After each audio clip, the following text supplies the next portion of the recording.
show. I'm Gabriella Kreuz alongside the top dog. Little extra bark there. Yeah, a little extra bark because we're going to need it this week. Our Brownies taking on the Chiefs. I don't know why we're both in a little bit of blue this week. Maybe we're blue from the Steelers loss. No, I got the memo. You sent it to me. You told me to wear blue today. So why are you gonna act like you didn't tell me to wear blue? You know, Christmas so that's why I without have the. you, I'll be so blue about you. Why you just Decorations of red. you just want to let everyone know that you can sing better than I can. Than Elvis? I think everyone on the show and everyone watching the show will admit that Gab sings a lot better than the top dog. Top dog, you got a great voice. I know you be singing in church loud and proud. Yes. I'm glad you went there. Hey, are you going to sing? I want you to put together a really nice Christmas carol and sing it to. Not today. McNeil's mom asked for this for the last 3 years too, and so maybe I get one song together and do it. Yeah, I gotta wait till I get over this cold. You have to get a song together, and you have to get it together. What about all the snow that's been going around? I mean, how about the snow? I like it. Do you like it? I don't like it. You don't like driving it. You're an old man. I like it as long as it's not near me. Oh boy, what about Ashtabula? I mean, is that how you pronounce it? I don't know. I always get it all.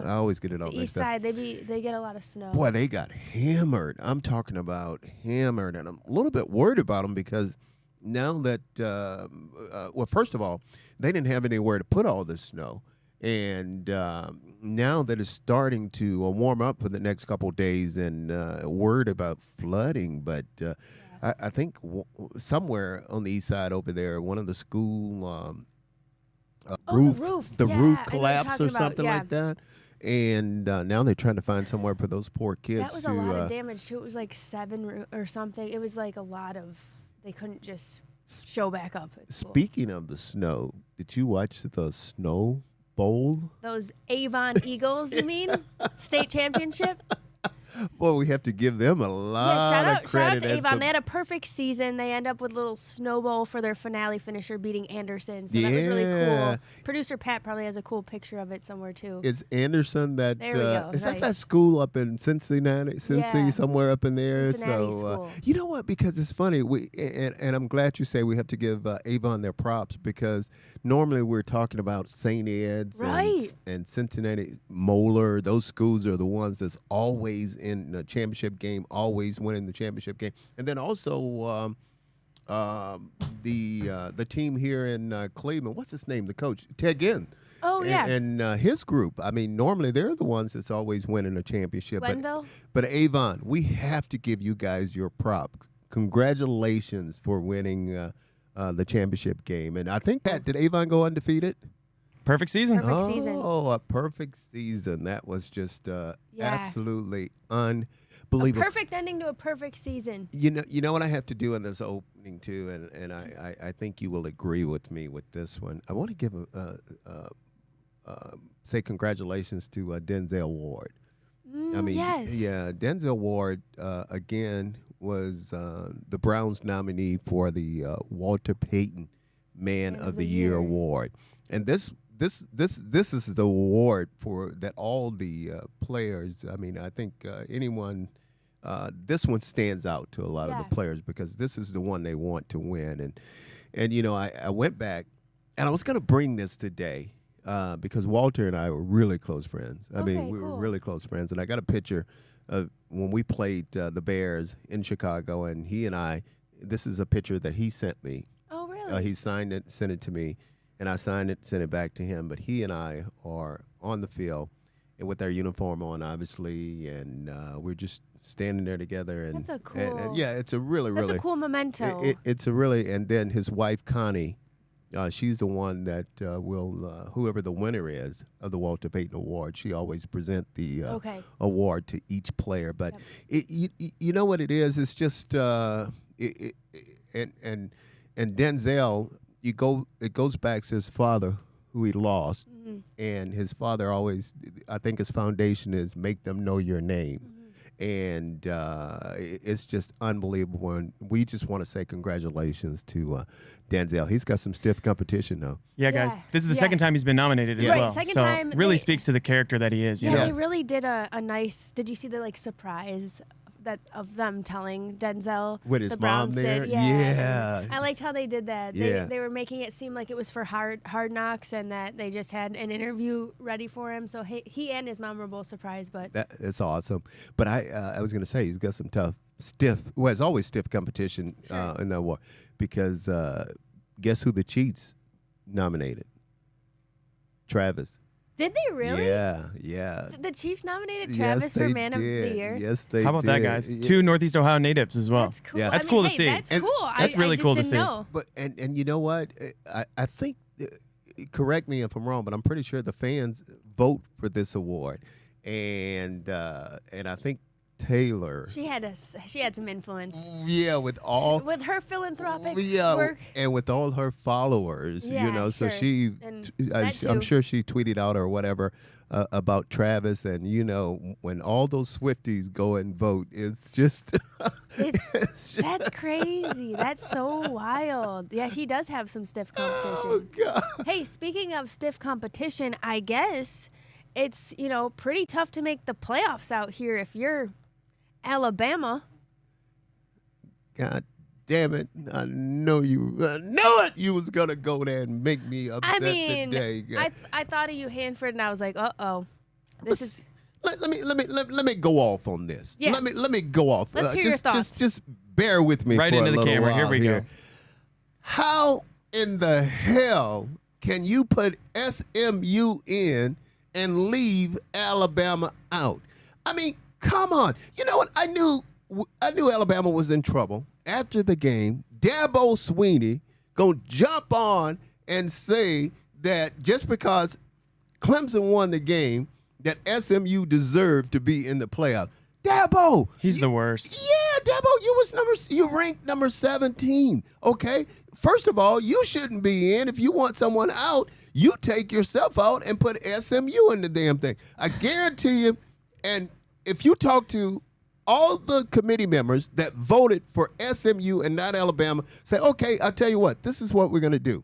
You guys have to bet on this. You have to bet your home, and you have to bet which one is going to win the game if Alabama played SMU. I guarantee you all of them, if they were betting their home, wouldn't bet on SMU. They would bet on Alabama. There's no way Alabama shouldn't be in the playoff games, and hell yeah, I'm upset about it. Because roll, Tide, roll. Now we got to sit home and we got to watch it.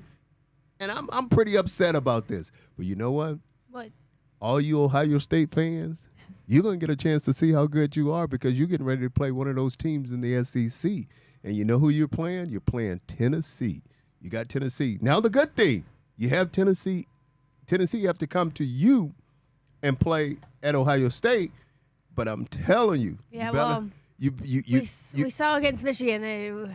God forbid we play 2 6-6 teams though, Hanford. Okay. Well, God forbid. Well, you know what? Oh, don't schedule the SEC. Okay. Okay. Listen to this. Vanderbilt. Listen to this. Alabama lost to Vanderbilt, yes.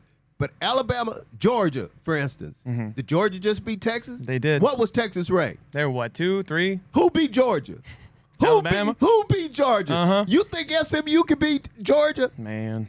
Look at the strength of schedule. That's what you have to look at. You got to win the games, though, Hanford. So, you can't lose 34-3 to Oklahoma. That's the problem. Are you kidding me? Your season's on the line. You're going to go lose 34-3, throw 4 picks. Have you lost your mind? Jalen Milroe, are you kidding me? They got the talent. You got to win the games. In the SEC, every single week, Vanderbilt you can lose a 6-6. game. But are they in the You SEC? can't lose 3 times. You can't lose 3 times in the SEC and be okay with hell it. If you're Alabama, You want to schedule Mercer? If you what are we talking? What are we talking about? You have lost your damn mind. Chance. You have lost your damn chance. mind, boy. What the hell's wrong with you? But no. You can't leave Alabama out of it, man. I'm telling you, I'm still upset about this whole thing. But hey. Enough about Alabama. Did you see the contract that was just awarded. Oh yeah, we got to talk about this. Juan Soto. What the heck, dude?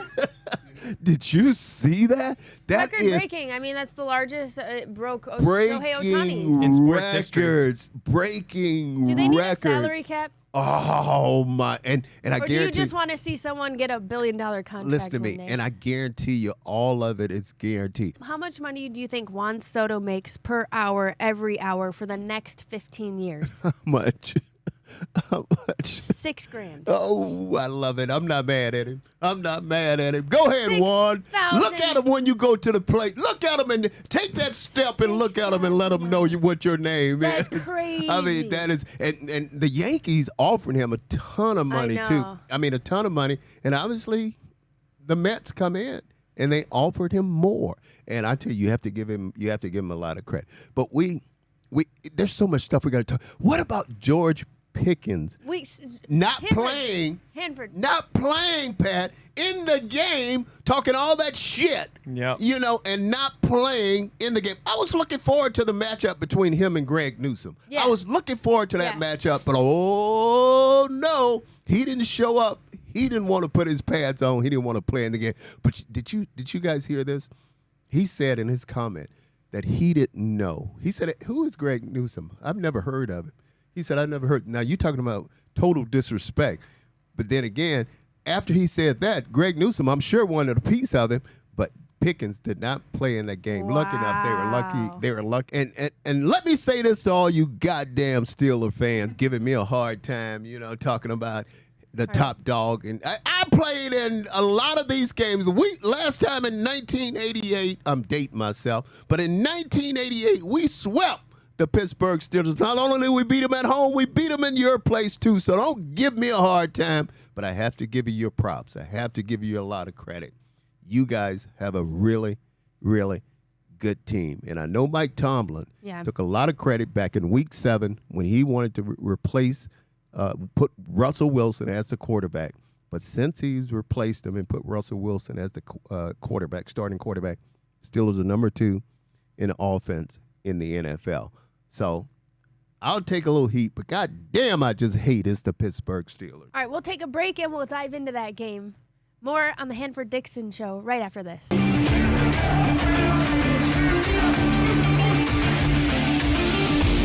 Welcome back to the Hanford Dixon Show. We are joined by another one of our Browns backers chapters. We're joined by Fred.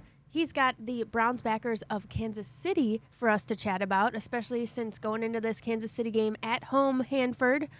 This is kind of exciting for us because we were talking a little Taylor Swift before this. But there's a lot more that'll be offered by this game. Fred, what are your thoughts about this game, headed into this game? Well, it's going to be interesting.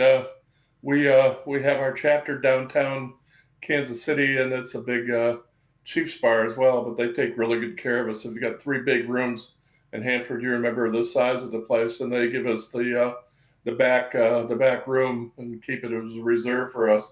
Our attendance is a bit down, as you can imagine, with the play that we've had, but we still had 13 this week and 15 last week, and we're still raising money for our local charity. Oh, cool. But, we're looking forward to it. It'll be good. Should be fun. And you never know. We've seen them beat Pittsburgh, and we've seen them beat Baltimore. So who knows? Is it tough down there being a fan wearing your stuff around? I don't have a problem with it. They may. Do you catch a lot of flack? Yeah, oh yeah. Hey. I'll tell you one of the things that happened back in 2017 when we were winless. The last game, I was walking out of our meeting area, and some guy called me over, and I thought, oh boy, here we go. I don't need this. Yeah.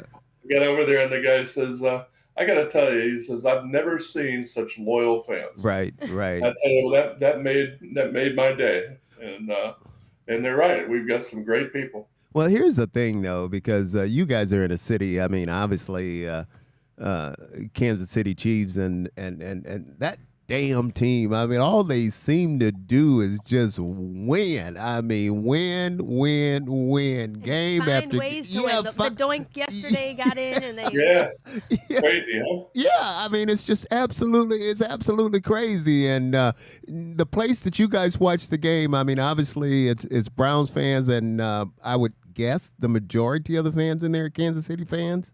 No question about it. Yeah, and that's got to be tough on you guys. It's all right. There's a lot of banter. I think if we were more competitive, it would be more difficult. sure. But it goes back and forth, and the bar takes good care of us. If they get somebody that gets out of hand, Right. they're on it quickly. Oh, that's good. Fred, give us your thoughts on this season because obviously I know me personally and Gab and all of us, we thought we had high expectations for this year because there's a lot of talent on this football team and it just haven't materialized yet. Yeah, I agree. The talent is incredible.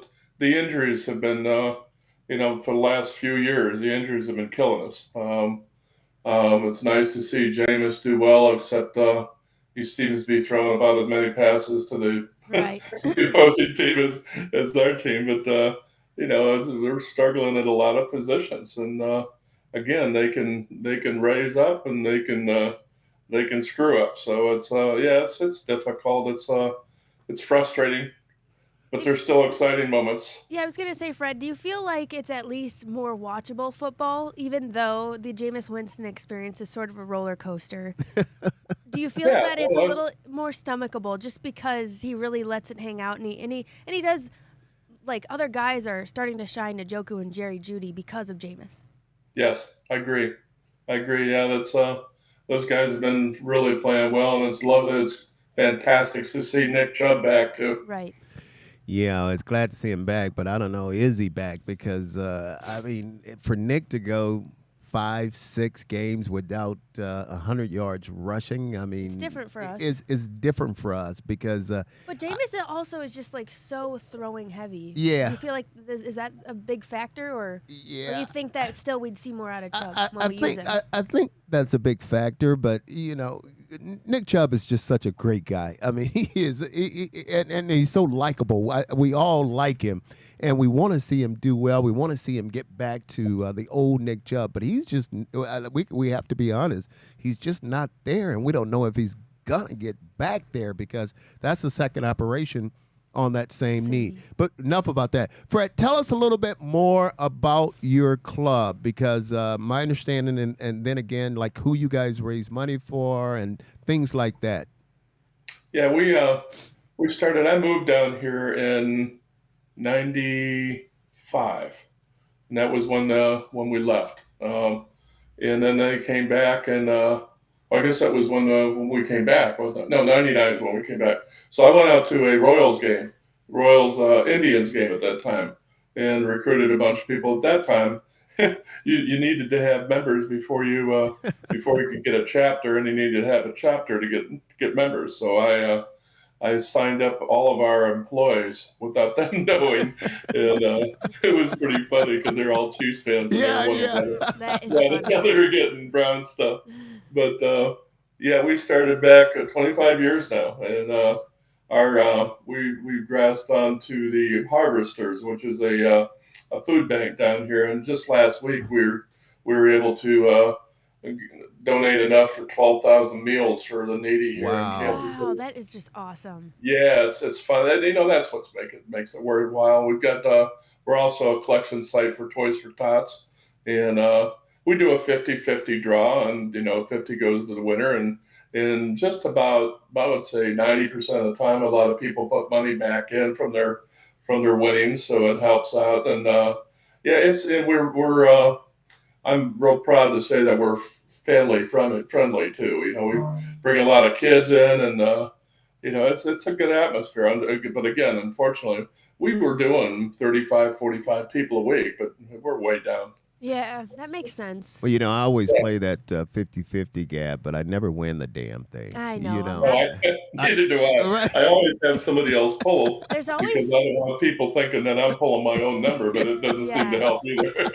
There's always somebody who ends up winning those 50-50s like more than once. Like they did it the year before, or they came back the next week, or they won twice in a season. I swear, there's just always a lucky person, and it's never me. Absolutely. Yeah, we had one lady.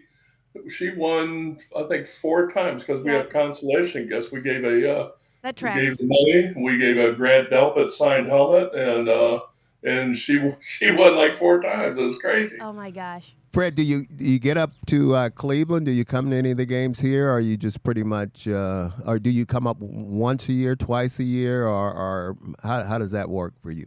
I come up for the Browns backers summit, or the President's Summit, and my son and I and a couple of nieces and nephews, we always make a road trip, and this year we went down to New Orleans. Okay. So it's we try to catch an away game, hopefully in a warmer climate, and I get up there, but I go to camp, but I can't take that cold, man. I'm getting old. Was that your first time in New Orleans, or have you been there before?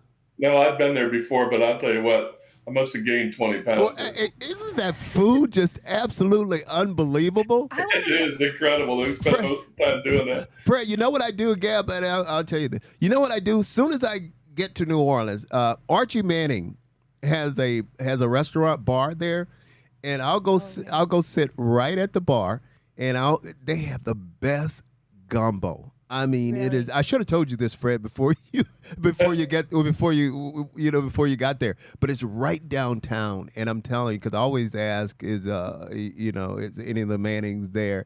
And sometimes one or two of them are there, one or somebody's there. They always come out and we talk and shoot the shit. But I'm telling you, that Fred, that gumbo is unbelievable. Did you have any good gumbo or jambalaya or any good seafood while you were there? Oh, absolutely. We went to a place called Deanie's, which is a famous place, and I had the crab au gratin, which was just, it melts your face off. Ooh, that sounds good. You want to make me hungry? You want to make me hungry, don't you, Fred? It's too early for that. You got to know about good food, though. Tell us about the Kansas City barbecue. How does that compare to your New Orleans experience? Yeah, I did a lot of grilling when I was back in Ohio, but when I got down here, I ended up joining a barbecue team, and then I became a certified barbecue judge. Wow. And so I've got my smoker and my Weber and my other grill in the backyard, so I get out there quite a bit. And my wife, I don't know if you know much about smoking, but I'll sit out there all day with the smoker. My wife will come out and say, "What are you doing?" I said, "Well, I'm cooking." Hey, she want to know what you're doing, but I guarantee you, once it's done, she doesn't mind, jumping into it, doesn't she? Well, she's not real big on the smoke paste, so which is good for me. But no, I've got some really good stuff come out, and I've got some really okay stuff. Right. What's your signature? What's your signature? Oh, pulled pork. Okay. Ooh, Yeah. man. I bet it's. Yeah, we have the American Royal Barbecue, which is the largest in the world, and we had 535 members, and we took 16th one year. So Wow. we're pretty happy about that. You're a good person to know. Hey, Fred, tell if someone wanted to get with you guys and watch the game and or join your club, why don't you tell everybody how to do that?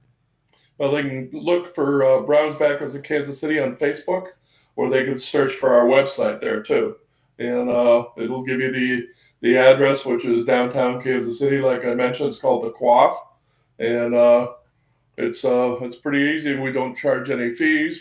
Everybody's welcome. So it's nice to be downtown because we get a lot of people. Like last week, we had 5 guys that were here on business that came in, so which damn near was half of our group. But it's like I said, it's a friendly place, and we love to have people show up. Fred, before you go, if you were running this team, what would you do to improve this team? Come on, put your general manager hat on or your head coach hat on. Well, I don't know. I like that we went to Dorsey, and you were talking about the touches that Chubb has, and I'm not too disappointed about that because I think, what he went through, you don't want to be giving him 40 touches a game. But I mean, he looks healthy. Yeah. But I've got a question for you, Hanford. Okay. One of the best defensive backs is in our history. Okay. It just seems like our defensive backs are playing awful soft, and I don't know if that's because of the because of zone defense, but it just seems like, especially two of our backs they don't look back for the ball. They Right. look like they're reading the eyes, Right. and it's frustrating as hell. We're getting called for penalties that are unnecessary, and so I mean, what's your thoughts on that? Fred, you are exactly right. And first of all, it all starts right at the beginning, at the line of scrimmage. I mean, because I look at them and I could tell you right away what they're doing wrong. I mean, first of all, it starts when I see them when they're up in a bump and run situation and you can't back up. You have to stay right there. You have to stand your ground. You have to realize that sooner or later that receiver have to come off the line of scrimmage. You have to keep your feet shoulder width. You can't open them up because if you open your feet up wide, then you're dead anyway. Okay, and you get that jam on them. See, a lot of them, Fred, they're afraid to jam or bump. What they do is today they turn, not everybody, most of them, majority of them, what they do is they should call it turn and run instead of bump and run because they're not bumping and run the wide receivers. And then another thing they have to understand, they can't panic, like what you're talking about, because what they do is when they're in that situation and the wide receiver beat them off the line of scrimmage, now they're in a catch-up mode. And the problem is you can't panic because a lot of times it's going to have to take a perfect throw to beat you. And all you got to do is you got to turn around, and if he catch it, he catch it. But one thing, it's not like college, because in college you're only going to get a 15-yard penalty.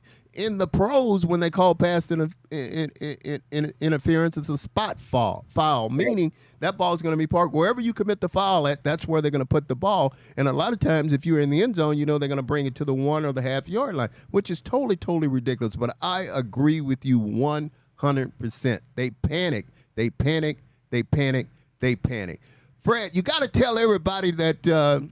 We love you guys. We understand how Gab and I and Pat, we understand how important our Browns backers are.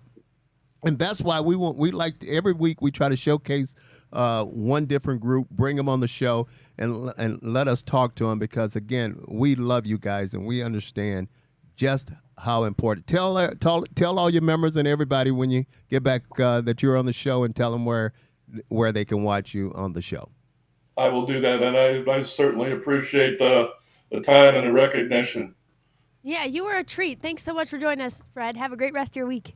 Thank you. Go Browns. Go Brownies. You got it, my friend. We'll Bye-bye. be back with more Hanford Dixon Show right after this.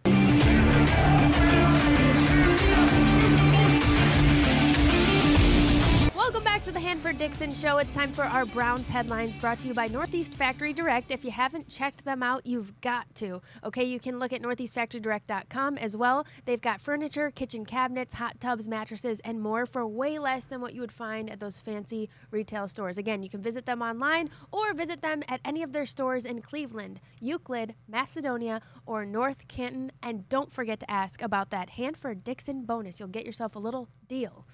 Well, you talk about a little deal. It's a big deal. I've had a couple people call me too and told me they were pretty happy they went in there and what they did was they waited till the end.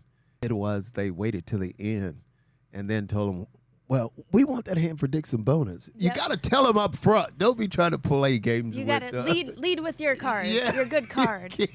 Those hot tubs really are nice. Did you like playing in the cold, Hanford? I did because. Do you feel like you felt like, I don't know, contact? To me, I thought it was I thought it was an advantage. I really did because especially if you got a team coming from like a Miami or somebody like that coming from down south, coming up here to play, and it was all a lot of times because even in we talked about the Snow Bowl. When we played the Steelers here, obviously all the snow and you couldn't really see and and the footing as far as making their cuts on the field, the wide receivers. So it makes it really, really tough on them. So Yeah. I kind of enjoy playing in the snow and in the bad weather. I thought it was. Hanford, did you ever play in college in the snow, or was Cleveland the first No. time you played in the snow? Cleveland was the first time I ever played in the snow. Pretty much in college, we never saw any Is snow. it frozen ground? Was it sloppy in the old Muni Stadium? What was it? Well, big dog, Every time? When I played, you remember we played in the same stadium that the Indians, well, it used to be the Indians. Back then it was the Indians, now it's the Guardians. But we played in the same stadium. And I remember that ground was so hard. It was frozen solid. And what they would do was they would paint it green. They would paint the ground green, Gab. Oh, wow. Yeah. That's some old school. Now, can you imagine a wide receiver trying to make a cut on that hard dirt? It was crazy. I mean, it was absolutely. You guys like when I say crazy, though. It was crazy. It's crazy. It was crazy. We need some merch with Hanford's tagline. Yeah, It was crazy. It was crazy. That's crazy. But I loved it. I mean, I really did. I thought it was great because again, any advantage that you could get against those world-class speed wide receivers, I welcome that. But yeah, to answer your question, first time I played in the snow was here. Wow. In Cleveland. That's You why. mentioned- That's yeah. why. And I'm sorry, I didn't mean to cut you off. But that's why when I'll say this real quick. That's why when I was sitting here, I was watching the draft, and when I found out I was getting drafted to Cleveland, I said, man, shit. I didn't want it. I didn't want to come here. I didn't because I said, I mean, I don't want to play in the snow. I don't want to play because my last memory of Cleveland was watching one of the playoff game, and it was just so cold. And I said, man, there's no way I could play for that team. But now I'm here. And again, I'll say it again, you can't get rid of me. Made you tougher. So don't you try. Yeah. And we just converted you into another passionate, loyal Cleveland person. I like that look on her face, the way you looked at me. You said, made you tougher, Yep. And now he's They don't play here like to that in the stay. SEC. Hey, Not playing like that in the SEC. big dog. Right. I'll tell you what. So, Hanford, this is actually breaking news, but Alabama will be playing the University of Michigan New Year's Eve on the quick something reliable. If Alabama isn't 30-point favorites in that game. Let me tell you something. Well, you never know about Michigan. Hell, Michigan beat Alabama. Beat Ohio State. Set Uh-huh. ourselves up for that one. Hey, Man. Michigan. We did set ourselves up. And you know what? This is what made me mad too. You going back to that Alabama.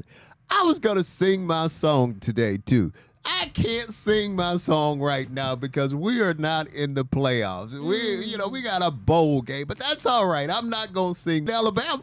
Beat Ohio State. Set Uh-huh. ourselves up for that one. Hey, Man. Michigan. We did set ourselves up. And you know what? This is what made me mad too. You going back to that Alabama. I was gonna sing my song today too.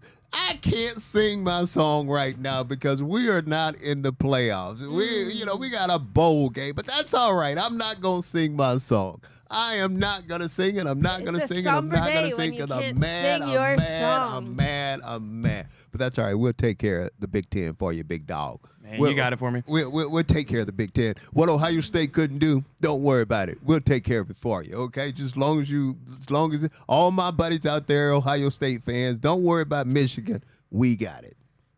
Oh, Hanford, you mentioned earlier that you guys swept the Steelers in, what year was it? 88.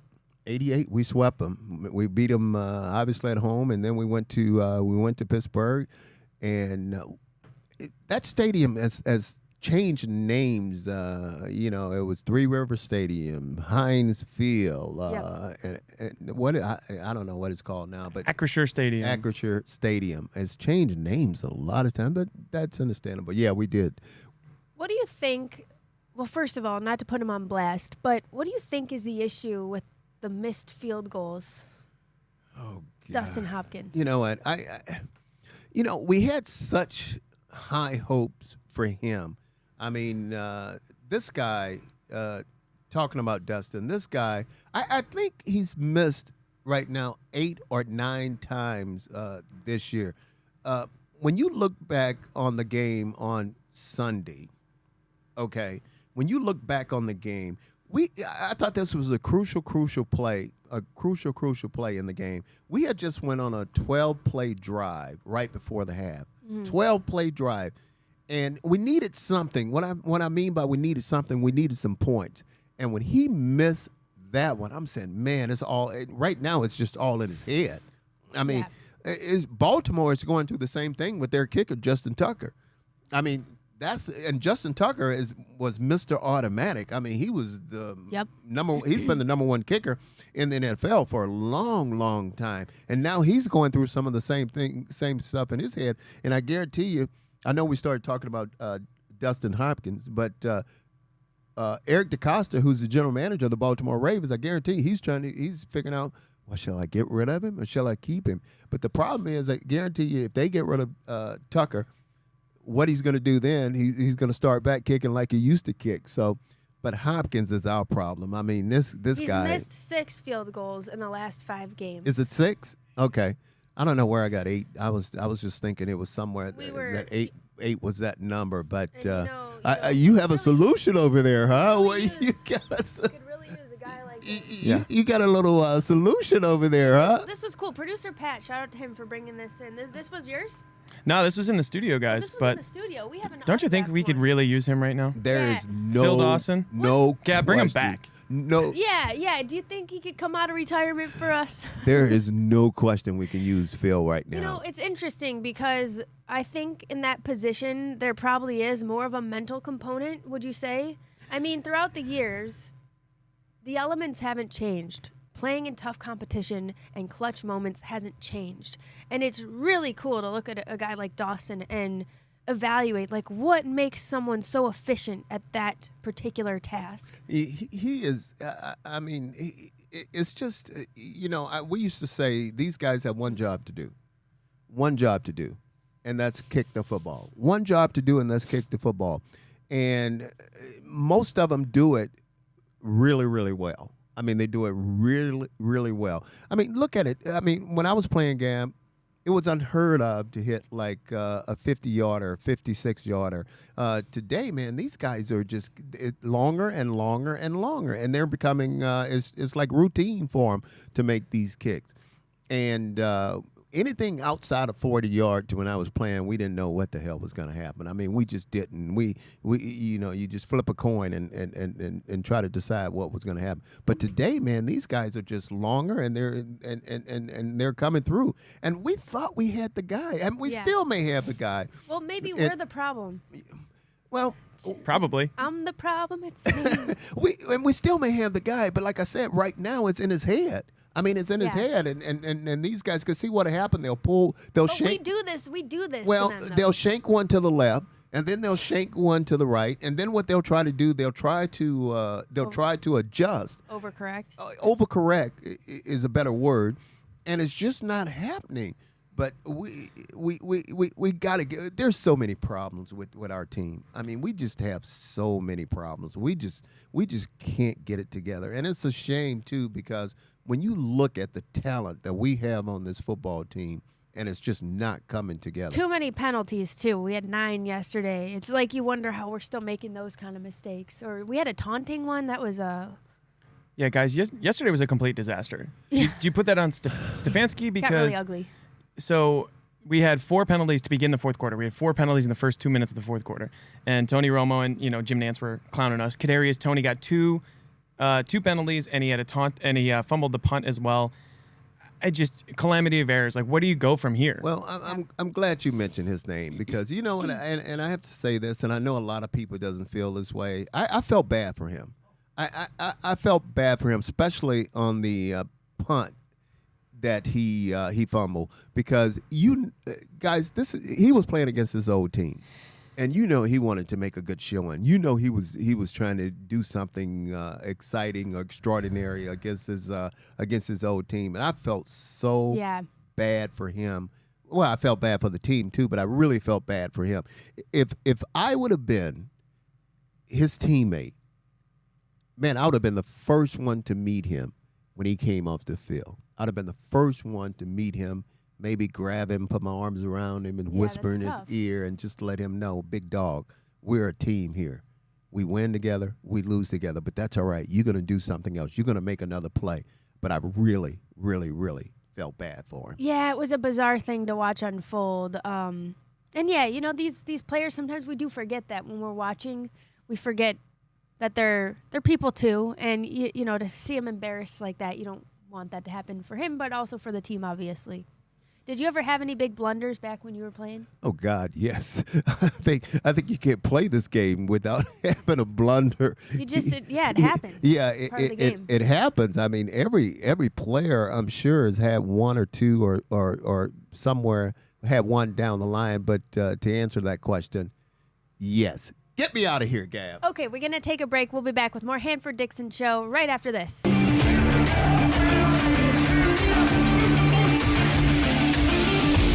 Welcome back to the Hanford Dixon Show. It's time for our Lipton Hard Iced Tea, hard hit of the game. We were just trying to brainstorm over the break. Maybe not a ton of great hits for our game, but Hanford, that Kansas City Doing. last second, doink. Yeah. And you really thought, man, maybe this is their chance to lose, and then pull it off. Gab, they find a way. They find a way to win a ball game, and it's not always pretty. People can say what they want to say about the Kansas City Chiefs, but it's not whether you win by 1. It's not whether you win by 30. As long as you win the ball game, and that's all that matters. And that was a doink. That was a victorious thud. That was definitely a Lipton Hard Iced Tea hard hit of the game. To win the division, too. Yeah, but I'm gonna give you another one. This was in our game.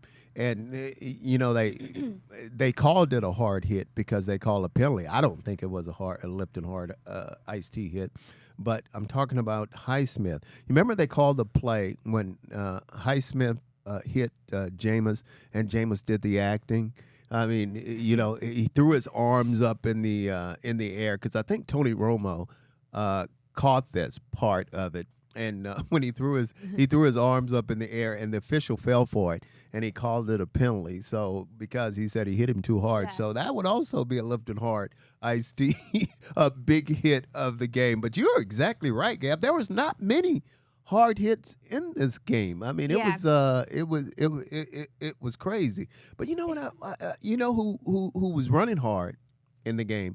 I have to give Ford a lot of credit. I thought, man, he looked like the back in this game because not only was he running the ball well, he was catching passes out of the backfield, turning them into big games.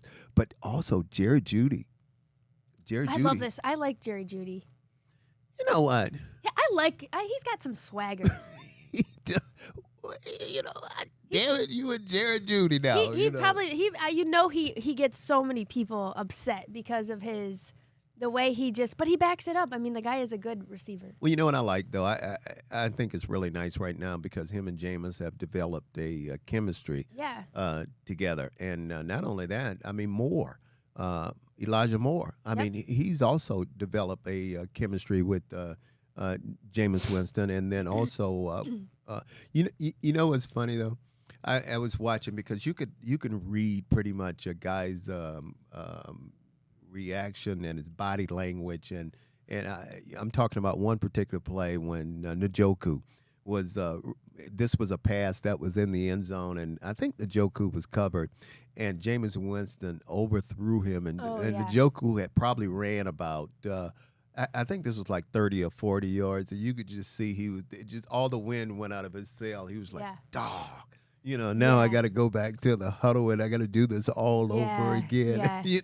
It was because you have to, a guy like Njoku, you have to at least give him a shot. Mm-hmm. Give him a shot. Put the ball up high. Give him a shot because a lot of times 7 out of 10, he's probably going to come down with those 50-50 balls. So, but this football team, I offensively, defensively, we just we can't get it together. You know what really hurt us, guys? This is what. I'm going to give you a stat that I think tell the way the whole thing worked. And if you listen to Jameis, here's what Jameis said. Jameis said the Pittsburgh Steelers didn't beat the Cleveland Browns. The Cleveland Browns pretty much beat the Cleveland Browns. I thought that was very, very important. But here's the stat. If you go back to and look at what happened on third down during the course of this game, we were 2 for 13 on third downs. 2 for 13 on third downs. Now, there is no way, when you look at those numbers, there's no way you're going to win a ball game, because you remember third down is pretty much where you're keeping the chains moving, you keep moving down the field. And we just didn't make it happen on third down. And I'm sorry, I knew you was getting ready to say something. Oh, no, I was just going to ask you about, considering we were talking about Jameis, do you think that he should be our starter again against the Chiefs, or is it time to give DTR a chance? What do you think? Well, I think he should be our starter against the Kansas City Chiefs. But sooner or later, we have to find out what we have in DTR. Now, whether we do that this coming game or whether we do that next few games, I don't know. But we have to figure it out, because here's a guy we drafted in the 5th round. I mean, and we have to find out what we have in. But Jameis is that guy that you can't help but like. I mean, even though you look at it, I mean, he's thrown in the last 2 games, I think he's thrown 5 interceptions in the last 2 games. And Pat, you had an interesting stat that you said between him and Flacco. Yeah, guys. Yeah, pretty much identical numbers. I'll pull this up from Tony Grossi right here, but 13 picks, 8 touchdowns. Or 8 picks, 13 touchdowns. Okay. Wow. That's, through 6 games as Browns quarterback, that dates back to last season with Joe Flacco. We think of Joe Flacco being like the savior of the season, but then you look at the numbers, he had some duds in there for sure, like Jameis, but it was less ugly, I would say, for sure. And the thing about Jameis is he doesn't duck, hide or anything when he's not having a good game, or when he throws those interceptions. He'll be the first one out in front of the press to stand up right there and just talk about it. And I thought it was very interesting how they tried to get him to talk about Dustin, the kicker, and Jameis pretty much say what I say all the time: we win as a team, we lose as a team. Yeah. I mean, obviously the guy's going through something right now, but he'll correct it, hopefully, in time to stay with this football team. Yeah, I like that. All right, let's take a break. We'll be back with more Hanford Dixon Show after this.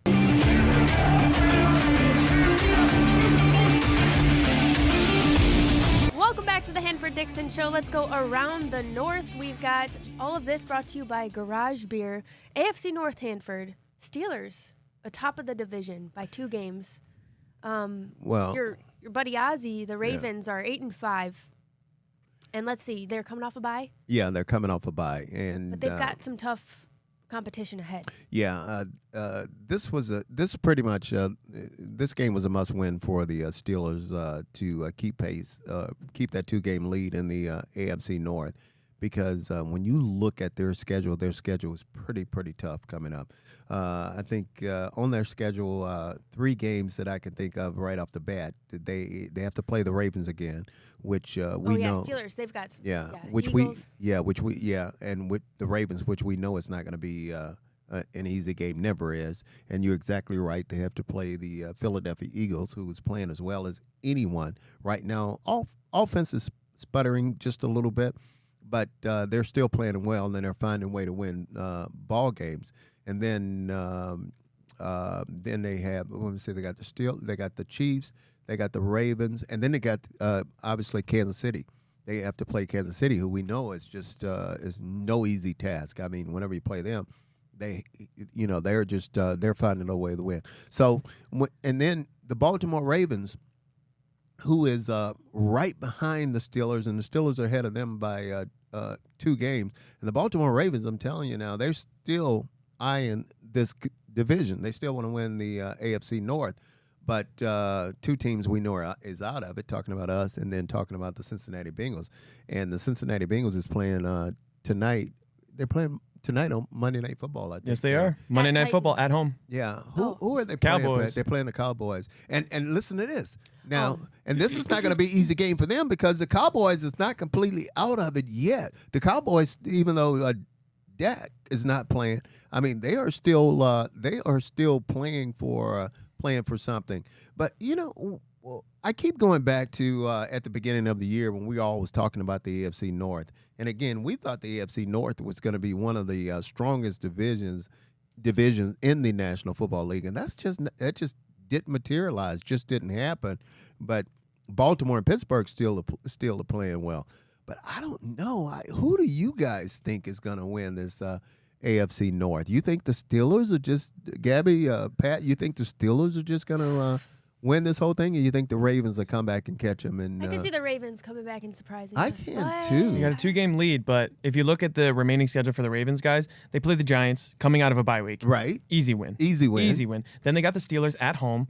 And then they got a short week on Christmas Day, Hanford's birthday, by the way. Yeah. They play at Houston. That's kind of a tough game. Okay, that's good. But then they got the Browns week 18. That's 2 wins easily. Book it for that. Steelers have a tough road, like you were saying.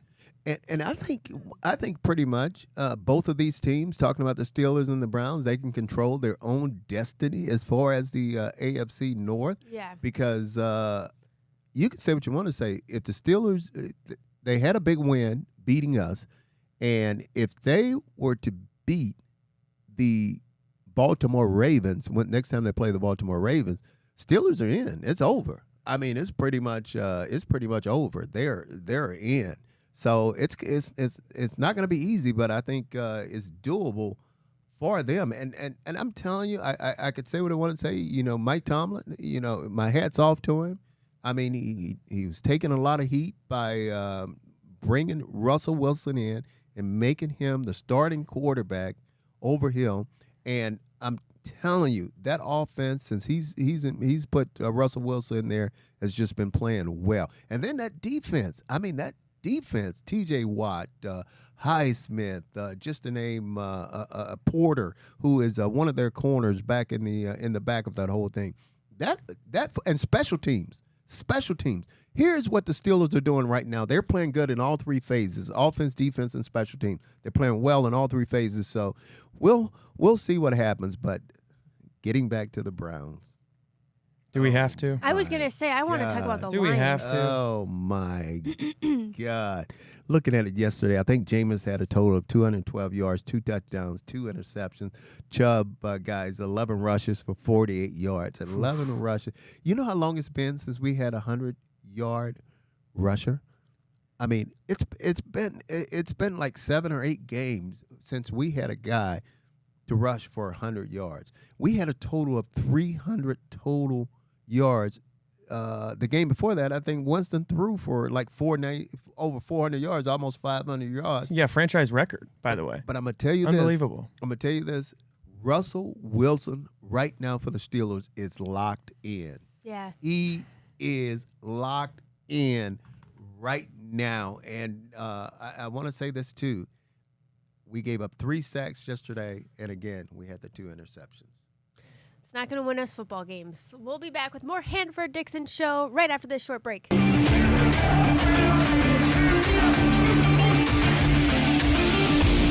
Welcome back to the Hanford Dixon Show. We'll round out our show kind of just talking all around the NFL, Hanford. It gets a little blue for us to be talking about the Browns any more than we already have. I think we understand where we could clean it up, and we're hanging on to hope that.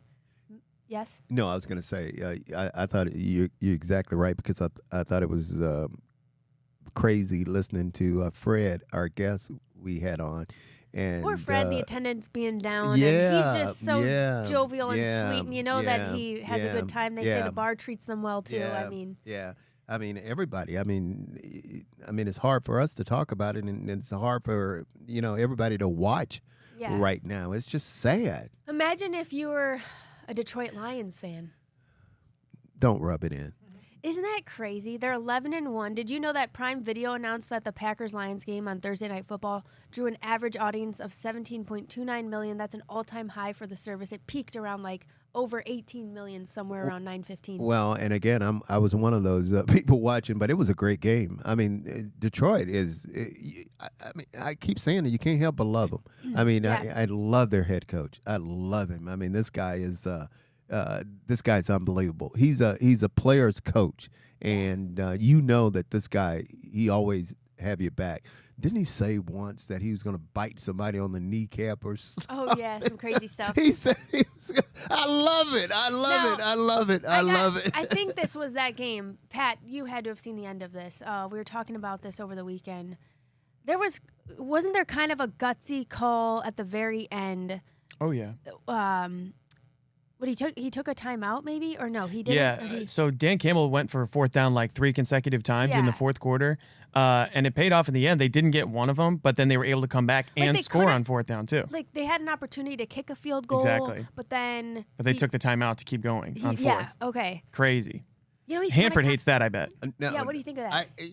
He's it, cocky, but he like bets on his listen team. to me. You know? Right. If Campbell is doing it, I'm okay with it. Yeah. And when you look at his coaching staff, I mean, up and down that coaching staff, he have ex-players on that coaching staff. And when you have ex-players that are coaching these guys and talking to these guys, I mean, they sit there and they say, hey, man, we understand. You've been there before. You've done it. So, they have a way of getting those guys ready to play. And, Gab, we had this old saying, ready to run through a brick wall. Yeah. I guarantee you his guys would attempt to or will run through a brick wall for him. But I didn't want to talk about Detroit, but Detroit is a good football team. The other team I wanted to talk about, this has nothing to do with the play, but I should have had producer Pat teed this up. The Vikings, did you see their celebration? Cousins? I was going to talk about the celebration dance that Is that what Kirk I think Kirk Cousin is the didn't they play? Is Kirk Cousin with the Vikings, or he played against Kirk Cousins? He played against the Vikings for the first time, right? but And they booed him. They booed him. I couldn't believe that. He's thrown 8 picks in his last, I think, 3 or 4 games. Well, you know why? No touchdowns. But that's why I thought he left there on really good terms. I thought he left there on really good terms. But so the Vikings, after picking off Kirk Cousins, the Vikings, they execute this famous dance from this movie White Chicks after they pick off Kirk Cousins. Have you ever seen White Chicks, the movie? Hell yeah, I'm looking at it right now. White Chicks. White Chick. Look at you in that hair. You can tell when she's having a good hair day. She'll throw it all around, all over the place. So it's White Chicks, and the movie is so funny. It's with the Wayans brothers, and you got to check it out. You have to. It's really funny. But there's this funny dance that they do. And look at the Vikings. Oh! Look at them doing this dance. Look at the flip. Oh, my God. Watch. You can tell this was practiced and rehearsed there. Look at it. Literally pull off the front flip. Oh, I love it. As well. So it was so funny. I saw that. I had posted that on my story. I love it. That's so you. It was hilarious. Do you think that you would have ever done a celebration like that? I don't think I would have gone into... If you picked off somebody? Yeah, but I wouldn't have gone into the... into the theatrics of it? Yeah, but I probably... Our secondary does it right now, Hanford. You got to hate that. Man, every time you turn around. Every time. I mean, what was your best celebration, though, Hanford? You got to tell us that. But dog, I can't remember. You know, I don't. It was just choice words. It was funny for me to read that they watched it like 1,000,000 times, and they like it was like watching film, and it took them like 30 minutes the one day just to master it. Get it together. To get it down. I think it was so funny to think about them practicing. Can that you and then imagine? pulling it off effortlessly? Yeah, that's what I say. Can you imagine not pulling that off? Doing in front of all the fans and doing that. You kind of have to have the timing right for that. And I thought that was hilarious. But you know what? It's some of these guys. I mean, you kind of now a little bit look forward to trying to see what they're going to do after they score. Yeah. I mean, it's kind of what kind of actor are they going to do, because everybody now, I don't care who it is, even the big guys. I mean, everybody's got something that they're going to do as soon as they score or make a big play or something like that. Because we have.